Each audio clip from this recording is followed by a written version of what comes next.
ఛీ! సమాజానికి ఒక సిగ్గు ఉండాలి. హైదరాబాద్ అంటే ఒక ఐటీ హబ్ అని. సో, ఐటీ సెక్టార్‌లో ఉన్న ప్రతి కంపెనీ ఒక రెప్యుటేషన్ అంటూ హైదరాబాద్‌కి ఒక బ్రాండ్ అంబాసిడర్ అయితే ఉంది. బట్ ఈ రోజుల్లో కేపీహెచ్‌పీ అనే ఏరియాని తెగ ఫేమస్ చేస్తున్నారు. అది ఒక రెడ్ లైట్ ఏరియా అని.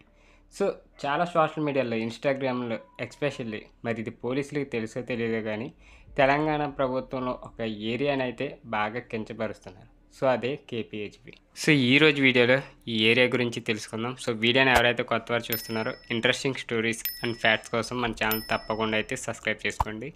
వీడియోని లైక్ చేయడం మాత్రం మర్చిపోకండి. సో, తప్పకుండా ఛానల్ అయితే సబ్స్క్రైబ్ చేసుకోండి. సో, ఇక టాపిక్లోకి వెళ్ళిపోదాం. KPHP metro. ఈ మధ్య కాలంలో ఎక్కువ కుర్రవాళ్ళంతా అక్కడ కేపీహెచ్‌పీకి వెళ్దాం నడువు బా, నైట్ టైం ఎలా ఉంటుందో చూద్దాం బా అని ప్రతి ఒక్కడు తీర్చుకుంటూ పోల్చుకుంటూ రీల్స్ మీద రీల్స్, వీడియోల మీద వీడియోలు, ఎక్కడ పడితే అక్కడ అమ్మాయిలు ఇలాగా అమౌంట్ మాట్లాడుకొని ఆంటీ సెట్టు మనీ ఫట్ అన్నట్టు ఇలాంటి కామెంట్లు, వీడియోస్ తెగ వైరల్ అవుతున్నాయి. అవి చూసి కూడా చాలామందికి చిరాకు తెస్తుంది.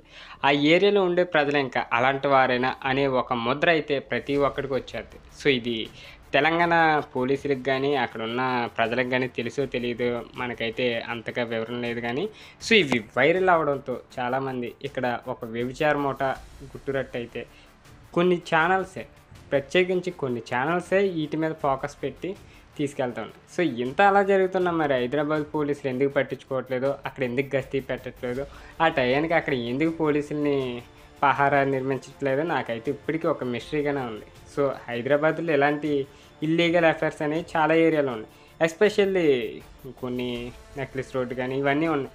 బట్ ఇదే ఏరియాని, మెట్రో ఉన్న ప్రజలు అటు ఇటు తిరుగుతున్న ఏరియాని, అతి రద్దీగా ఉండే ఏరియాని కూడా ఇంత బ్యాడ్గా ప్రమోట్ చేస్తున్నారంటే చాలా చండాలంగా ఉంది. హైదరాబాద్కు ఉన్న రిప్యుటేషన్ మొత్తం ఒక్క ఏరియా వల్లే పోతుంది అనిపిస్తుంది. ఎందుకంటే చాలామంది చిన్నపిల్లల నుంచి పెద్ద పిల్లల వరకు ఇప్పుడు సోషల్ మీడియాలో చాలా యాక్టివ్గా ఉంటున్నారు. సో, ఇలాంటి వీడియోస్ని అండ్ అక్కడ పహారా నిర్మించాలని నా తరపున అయితే నేను కోరుకుంటున్నాను. ఎందుకంటే చీటికి మాటికి తెగ వస్తూ ఉంటున్నాయి. చాలామంది అయితే దీని మీద అడిగారు. సో, ఎందుకు ఎవరో పట్టించుకోవట్లే, అక్కడ గవర్నమెంట్ ఎందుకు యాక్షన్ తీసుకోవట్లే, ఇక్కడ 6-7 టయానికి ఇలా బిజినెస్ జరుగుతుందంటే అసలు ఎందుకని ఇలా జరుగుతుందో ఎవరికి తెలియదు.